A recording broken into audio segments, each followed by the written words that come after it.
and welcome back to the Keys to Success podcast. You got your girl Tilisa in the house, and I got my girl Deba. What's going on, girl? Nothing. How are you doing today? I'm doing all right. I'm doing all right.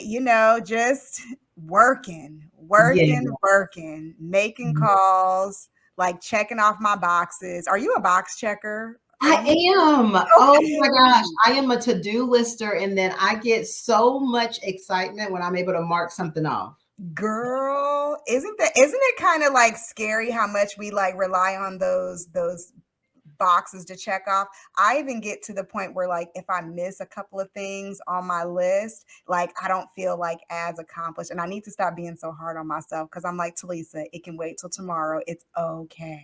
That is so true. I do that to myself all the time. And especially at the end of the day, when I'm trying to look back on my day and say, okay, what did we accomplish? Even though my list may have had like 15 things, and if I still have four that still need to be checked, I'm like, man, I didn't even do what I was supposed to do today. Like, oh Oh my God, my God. I'm mad at myself. I'm Yes. so glad that you said this, Deb, because I'll be feeling like literally like I'm the only one. I had to tell myself yesterday, like, Talisa, you will give grace to everybody else except for yourself. Like Yeah. you didn't accomplish three things on your list and you feel like you didn't do nothing all day. And that is a lie. That That is is a lie. that is such a lie. And it's so funny you mentioned that is because I am really working on like 2023 goals and like what I really want to manifest and have some clarity of where we're going, right? And yes, I have these big goals for real estate. But one of my goals is mental. Like one of my goals is like I want to make sure that I am checking in with myself, going to the doctor regularly to make sure that I'm taken care of and really putting things on my calendar that are labeled mental, just time to just sit, time to just like I like to get massages, but my last massage was like 6 months ago. But I'm the owner of my time. Like I don't even answer to anyone and I'm not making time for things that I like to do. So I've literally put that down and I've been talking to my assistant like I need you to block out time for me to just be me and not feel like I have to fill it up with like real estate stuff. So I've really been working on that.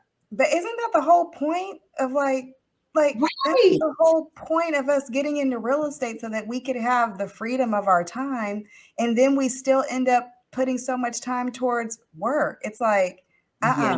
block out that manicure, block out that pedicure, block out that massage. Block out just time for maybe even you to go spend the night at a hotel or an Airbnb by yourself. Yes. Yes. I'm definitely going to make myself my number one priority Yeah. 2023. Yeah. Yeah, you and me both. We can hold each other accountable. How's that? I would so love that. Okay, Yes. I awesome. need that. Okay. So, I know that there's so many different ways to purchase real estate, so many different exit strategies. And I remember when I first got into real estate, my whole idea was based off of HGTV. Like I saw people buying houses, renovating houses, and then selling houses, making a big profit. I'm like, what? I want to do that. Like that seems so cool. Obviously, there's so many other things that are involved with that. But one thing that HGTV doesn't really highlight at all is the BRRR strategy. And some people may know what the BRRR strategy is, some people may not know. But Deba, I wanted you to come and speak on this because you're the expert at it. You teach it, you do it, you've done it, and I want to just give the people some information about how they can continue to purchase real estate over and over and over again multiple times throughout the year instead of just like that one-off fix and flip. So without further ado, Deva, tell us about the BRRRR strategy. What is the BRRRR strategy? What does it even stand for? Yeah. So the BRRRR strategy for me is like the easiest way to become a millionaire, hands down in real estate. And so the acronym BRRRR is literally the B stands for buy. And then the rest of the R's are literally you buy it, you rehab it, then you rent it out, and then you refinance it, and then you repeat and do it over and over again. So essentially, with the BRRRR strategy, you could possibly start with about $10,000 to $15,000. That same $10,000 to $15,000, you are literally recycling over and over again to buy more properties. So you don't need 50,000, you don't need 100,000. All you really need to know is understanding this BRRRR strategy. So we're going to spend the rest of our time together just diving in on exactly how do you do this BRRRR? How do you become a millionaire with just doing the BRRRR strategy, acquiring rental properties over and over again? Okay. So the first step is we got to find the properties, and you have to buy a property that needs some type of work and it needs to be updated. And what I usually look for is if I'm looking for a single family, I'm looking for maybe a 2 bedroom, 1.5 bathroom home that's probably about 10 to 1100 square feet, because Mm-hmm. then I'm able to go in and not add square feet, but change maybe the dining room into a room. And so I'm able to put a wall up, frame it up, sheetrock, put a closet in there, and now, boom, we have a 3 bedroom, 1.5 bath. Eh, oh, go ahead. Go ahead. No, and I was just thinking right now, like that's such a major way to add value to a property, because if you look at a 2 bedroom house versus a 3 bedroom house in the same on the same street, you're obviously going to get more money for the 3 bedroom. So the fact that you can purchase a property that's a 2 bedroom for a fairly nice price, and then resell it as a 3 bedroom, like I just want our viewers to see, like, you can make some real money by just adding value to the home. And so, anyways, go ahead, Deba. Let me let you continue. Yeah, so that's what I literally do with majority of all my properties. If there's a way that I can add another bedroom and make it a 5 bedroom or 4 bedroom, I'm going to do that. And it's not adding square feet. Like, I'm not going in and I'm adding a whole new room that was literally dirt. I'm just literally restructuring what the flow of the house is. Because right now, most of your kitchens are open concept and they put bar stools and boom, you got a table. So that way I can now turn the dining room into a room, put a closet in there, and as long as there's a window that there's an exit way for someone to get out that house for safety wise, that's a room. And literally that's all I have to do. So let's talk a little bit about, let's say we're out looking at properties. What is the formula that we're looking at? Right. So ideally your formula is going to be 75% of the ARV minus repairs. So remember, with ARV, that is our after repair value. So what is the house worth when someone that does not want to do rehabs, they want the house ready to move in and it's a beautiful house. So we want to get a property that needs work at 75% of the ARV minus repairs. Okay. And Deba, how do we go about? I've got a brand new investor, and they found a deal. How do they know if it's 75% ARV? So, great question. A couple of things. This is my cheat sheet. Before I became a realtor, what did I do? I got on Zillow. Most realtors will tell you never get on Zillow. This is how I use Zillow. I will get on Zillow, find that particular house that I'm looking at, about thinking about purchasing, and then I will do kind of an aerial view of that area and see what houses are currently selling for in that market.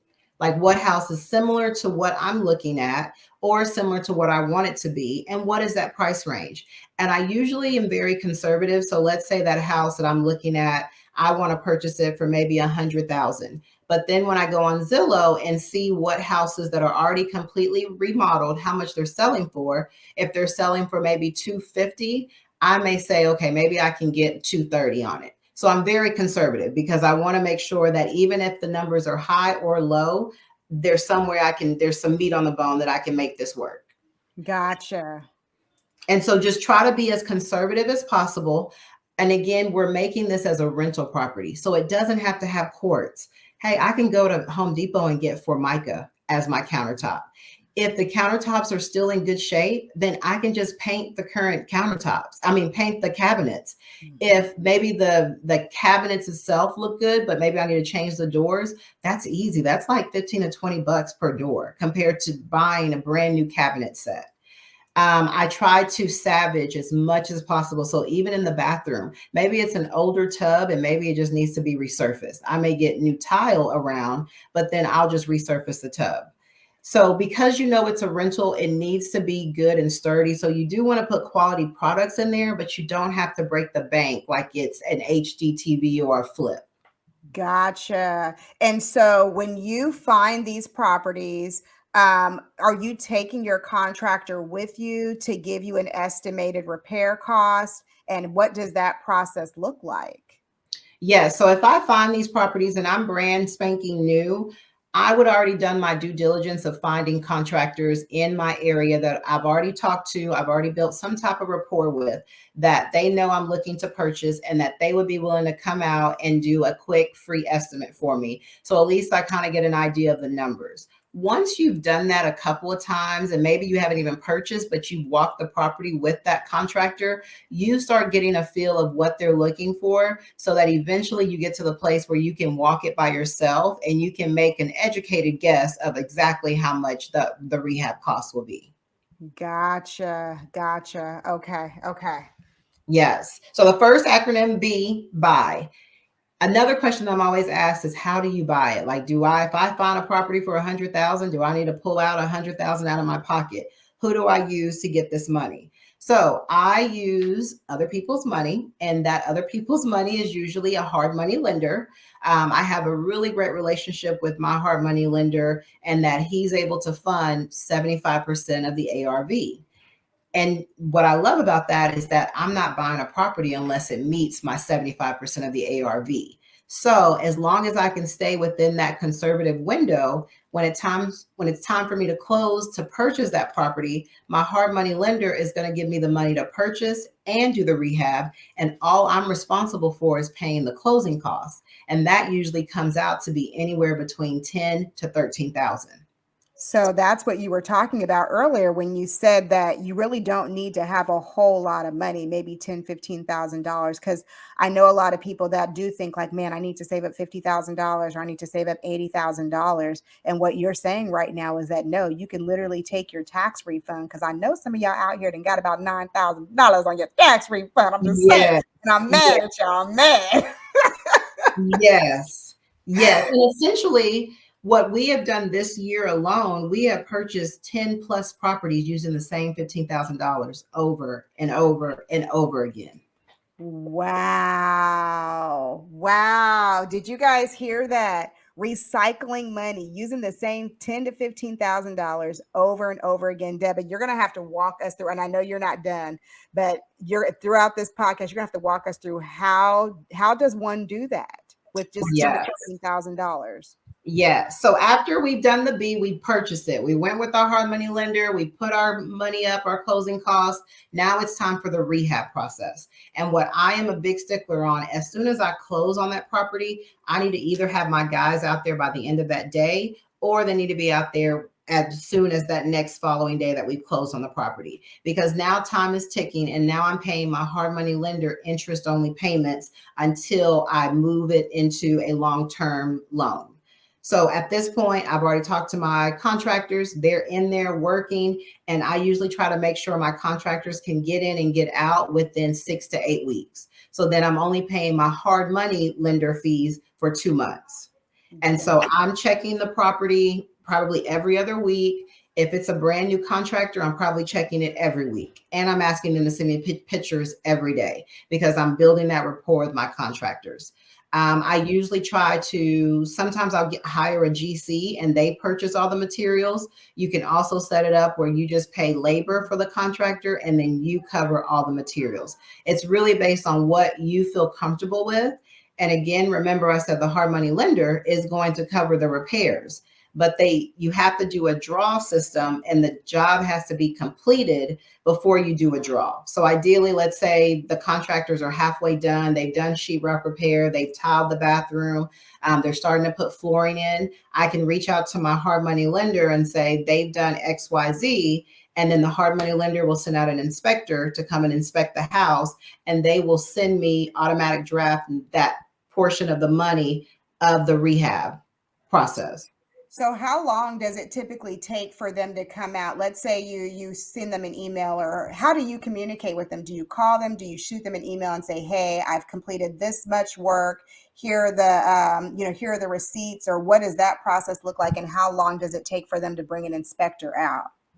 Yeah, so literally, I just send them an email and I just kind of put bullet points. These are the things that have been completed. Sometimes they may have a software system where I just go in and do that the same way, but pretty much whatever the initial bid that I sent to them from the day one when we purchased it, I'm just going through that bid and just rewriting what things have been completed. I don't have to send receipts. I don't have to send permits. I don't have to send any documentation other than these things have been done. And then an inspector will go out and confirm that these things have been done. And that inspector usually goes out within 24 hours of me submitting my bid or me submitting the draw.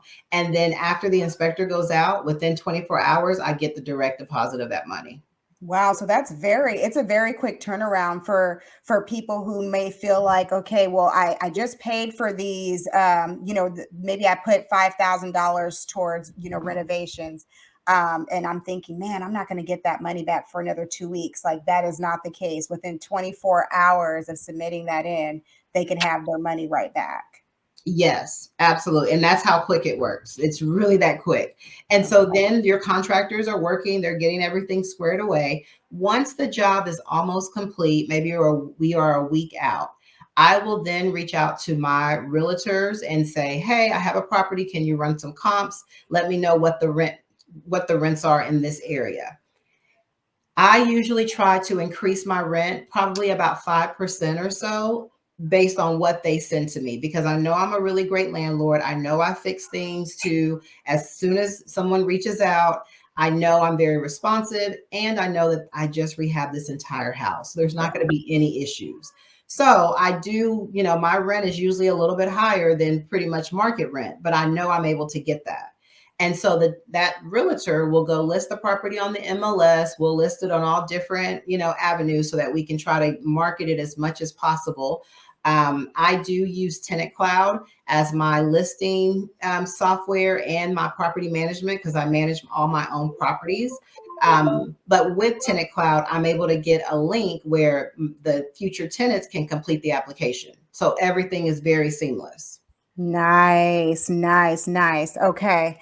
And so you've got the house ready, it's all pretty. Now you've got it listed on the MLS, you're finding renters. So now we found a renter, and how do I get my money back? How do I refinance, or what does that process look like?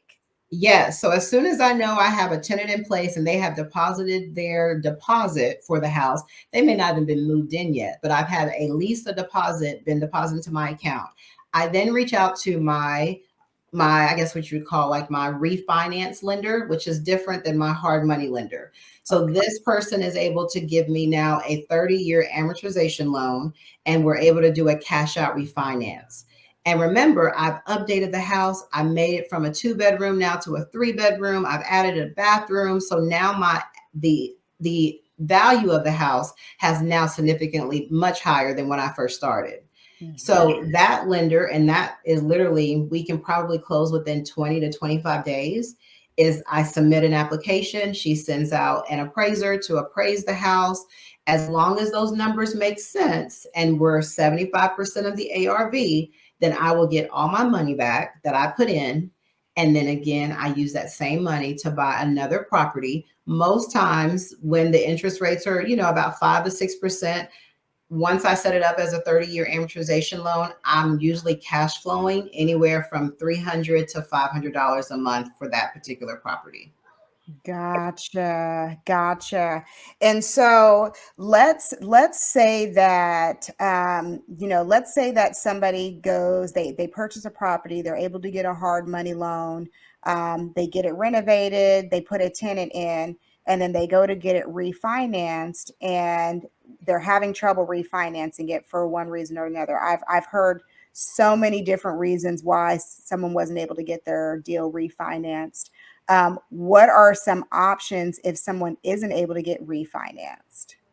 So I have ran into that same problem. And what I usually do is, just because I heard a no from this lender, I go out and find another lender. So continue to reach out to other lenders, because one person may have one program, but other people may have other programs that work for your situation. It could be like a credit score issue. There's ways that you can get around that. I usually put all my properties in an LLC, in a series LLC. That way, everything is pushed through my LLC. So if I had to go purchase my own home for myself, none of these properties pull up to my DTI or under my name because they're all under the LLC. So there's a bunch of different ways you can make this happen, but do not stay stuck. Go find another lender. And maybe you're like, well, I don't even know where to start. Get on Facebook, join some of these different investment groups in your local area. Type in, hey, I'm trying to do a cash out refinance. Who do you use? You will probably get overwhelmed by the number of comments that you're going to get because different people know different people. So therefore, you'll be able to have multiple options to reach out to see if you can get your refinance done. Gotcha, gotcha. So, I mean, just because you hear one no doesn't mean anything. You move on until you find a yes. Absolutely, absolutely. And there's even some lenders that can go up to 80% a rate and term loan. So you can get 80% of the new value. But I usually just try to be conservative on I only got into this deal because the numbers made sense at 75% of the ARV. Right, right. Okay. And Deba, with the shift of the market, have you seen interest rates when we're refinancing? Are the interest rates reasonable? Are they ridiculous? What are we looking at right now in December of 2022? Right now, they are pretty ridiculous. I'm not going to lie. But I'm still able to do my cash out refinance. Recently, I locked in a rate at 7.8 for a DSCR loan, which I'm not happy about it, but I'm like, you know what? I'll be able to be fine. My cash flow kind of shrinks a little bit, but as long as I'm breaking even, I'm okay with it because it's only a temporary situation. Because once the interest rates are go back down, I'm just going to do another refinance. I probably don't need cash out, but I'll just do another refinance to then now reduce the interest rate, increase my cash flow. I love that. I love that because I feel like I feel like people put so many different obstacles out there as to why you might not be able to be successful with the BRRRR strategy. And you are literally just like wiping out all of these, what are they called? Limiting beliefs. You're Mm-hmm. wiping them out. If you can't, if one bank doesn't refinance you because of credit or whatever, you just find another one. There's tons of banks out there or lenders that out there that'll do it.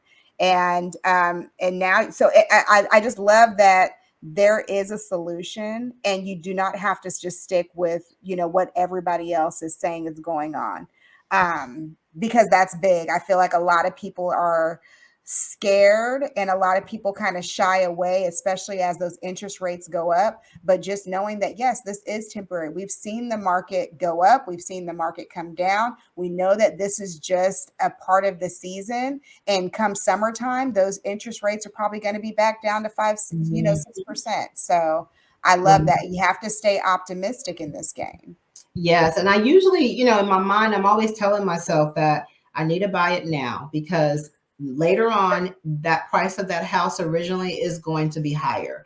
And you have to remember when you are doing real estate investing, especially the BRRRR, it's long-term game. Yes, it's great if I cash flow today, but I'm chasing more long-term, more like in 10 to 15 years, this same house is going to be worth double what it's worth today. Then I could do another cash out refinance. I talk about, my kids are never going to have to be like where I was like, in order for me to go to college, I need to get a athletic scholarship. I need to get some type of scholarship.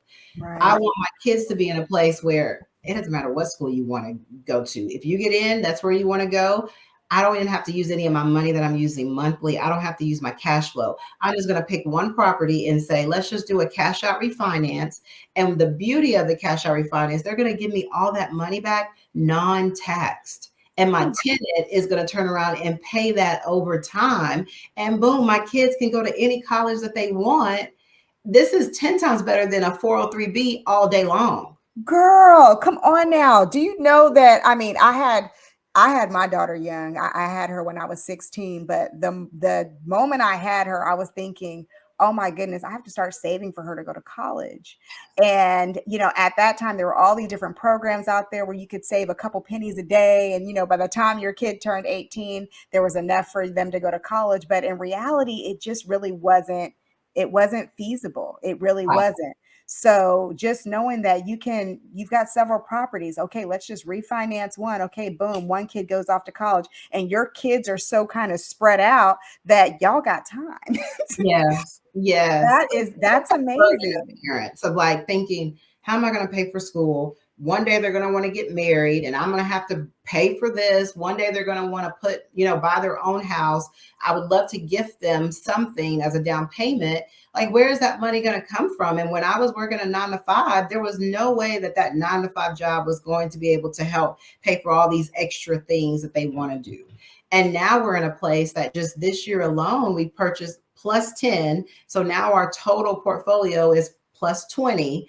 And I'm cash flowing right now every month more than I ever did when I was a principal. Wow. 20 And plus, 20 plus, yeah, and in 10 of those you were able to acquire just this year alone. just this year. You Yeah. guys can replace your income in a Yeah. year or less, depending on how you move and how you operate in this game. Yes. And remember, I used the same $15,000 over and over and over again. And I think there's a lot of those limiting beliefs, like you mentioned, that people are saying, well, you need 50,000. No, you really don't. You just got to know the numbers. It's basic math, like 1 + 1. You don't Right. buy off emotions. You don't buy off of like, I just need to be in this place. No, you buy off the numbers. If the numbers don't make sense, then they don't make sense. We move on and we find other deals. Exactly. Exactly.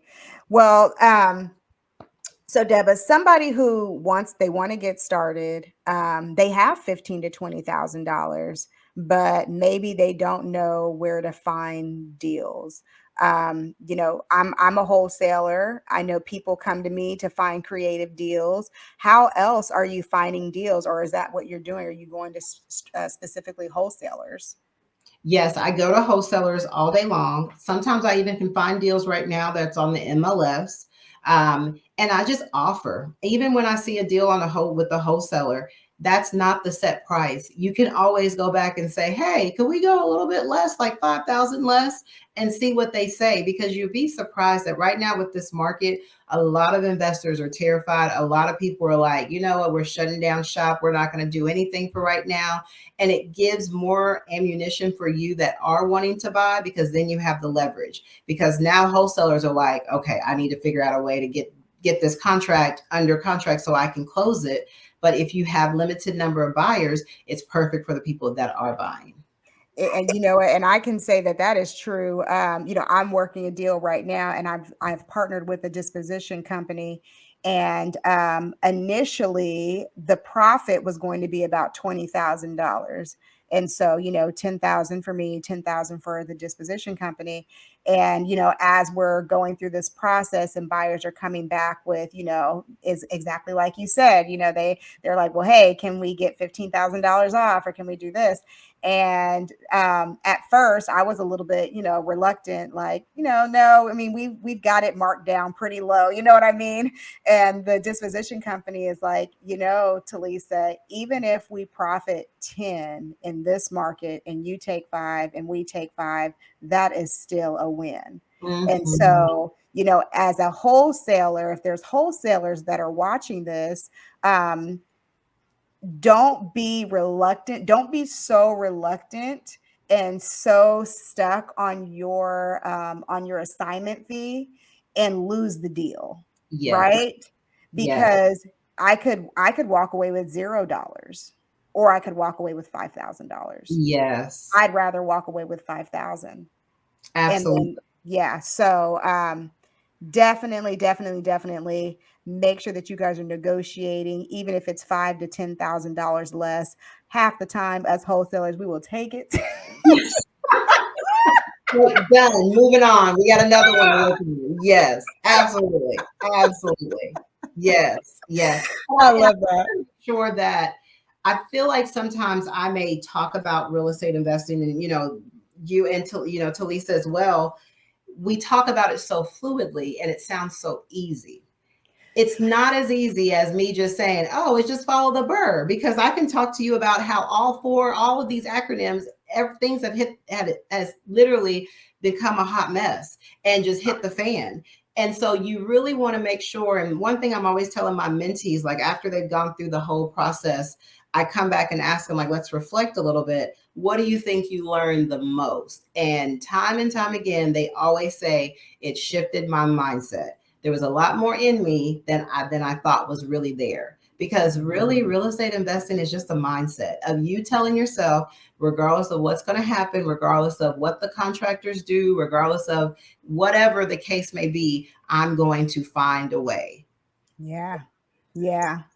And and it is. I mean, there are things that come up. You have janky contractors who don't complete the job, who steal your money.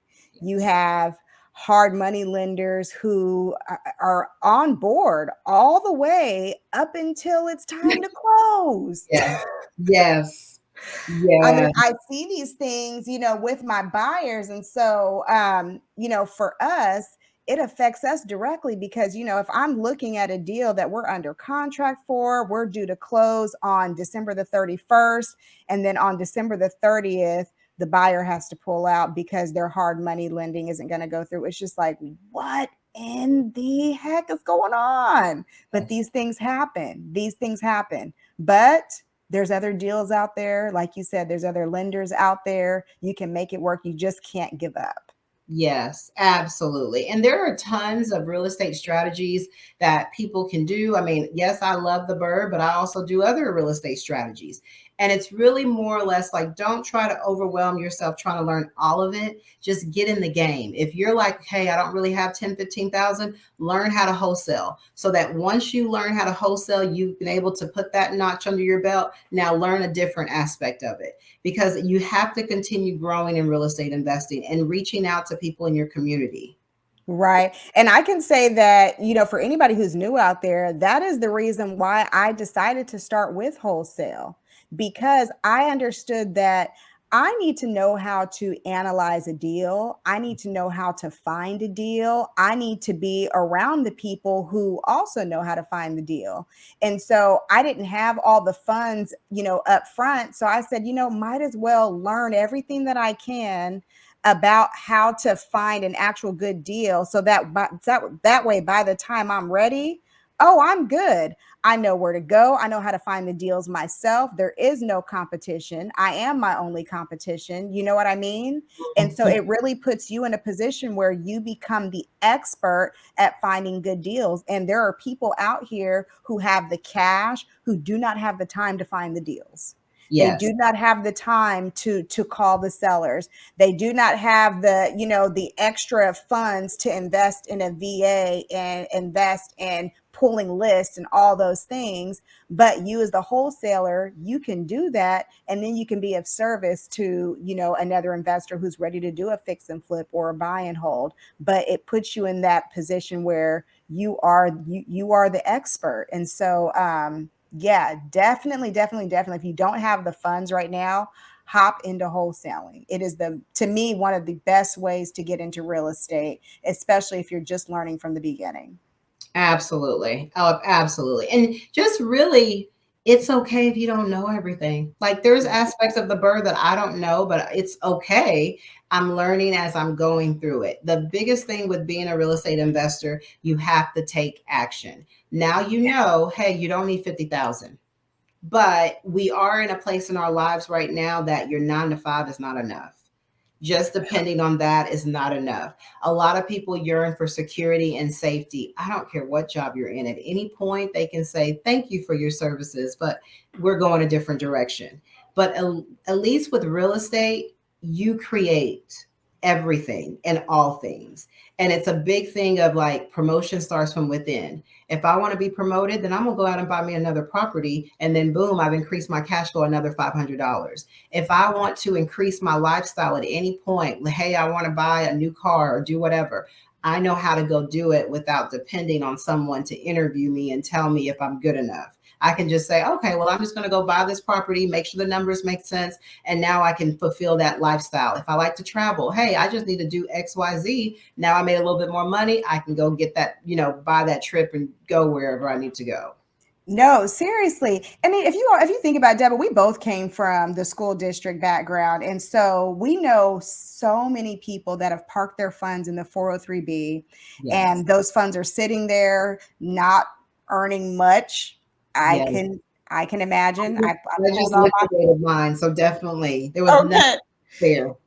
But so I mean, I mean, a lot of you guys are all you already are sitting on the funds if your money is in a 403b, and you may not know that you can pull that money out and you can invest it into real estate. Yeah. Even if you don't know, even if you don't want to be the one to find the deal or any of those things, find a fund that you can put those monies into. There's so many people out here raising private capital. Shoot, Deba and I may start raising private capital. So if you Yeah. guys want to park your funds with us and allow us to close the deals and get you a return on your investment, then by all means, you can do that. But just do something more than what you're doing right now, because right now your money is probably sitting, not making you very much money. And real estate is real. It's real. You can see it, you can touch it, you can feel it. You know that it's going to increase in value over the next several years. I mean, it's a lucrative investment tool. So Absolutely. And if you ever have any questions about the BRRR wholesaling, reach out to myself, Tilisa. We have courses that help you walk you through everything, because we want to see more people learn the real estate game, because literally knowledge is power. The more you know, the better you'll be for your family and the people around you. absolutely. Absolutely. Oh, Deba, this was great. This was such a wealth of information. I don't know. I feel like our lines might be blowing up after this with people like, how do I start? How do I join? Look, Yes. Deba, can you just give the people where do they reach you at? How can they join your mentorship? Let us know. Yeah, so my mentorship, you can find me on Instagram or Facebook, and it's Douglas Dwellings. And literally in my bio, there is a link to my website, and the website is www.douglasdwellings.com. And in there, I have a free workshop that you can learn more about real estate investing. And then I have my mentorship course where I teach you how to do this. I give you the contractors, I give you the hard money lender, I give you everyone that I personally use so that you can be successful as well. And you guys, that takes away a lot of the risk, because we said that, some of the things that people run into are, janky contractors. Well, Deba's got that covered. She's Yeah. giving you her contractors who have proven themselves over and over again, time and time again, that they can do the job. And not only that they can do the job, but they can do it in a timely manner to where she's not having to pay a whole bunch, of money to her hard money lenders. So you've already got that. You've got your contractor. Then you've got the funding, you've got the hard money lender. You don't have to go around trying to find hard money lenders. You've got one here. Deba knows them. They've got a great reputation with her. So it's like all of those bumps in the road that you would normally be facing if you were to do this on your own. Deba is removing all of those barriers. She's walking you through, she's holding your hand, and she's getting you to that finish line so that you can be profitable. So Deb, I appreciate what you're doing. I know the viewers also appreciate it, because you're literally changing lives. Yeah. And I'm super excited to be the vessel because this ain't nothing but God. Girl. To God be all the glory. To God be all the Yes. glory. Well, man, that wraps up this session for the BRRR. You guys, if you have any questions, please feel free to reach out to us either by Facebook, Instagram, or our email at the keys to success podcast at gmail.com. As always, remember to like and subscribe to our channel and let us know what else you guys want to hear. But we appreciate you guys staying with us and tuning in every single week. And we'll see you again next week. See ya. Bye.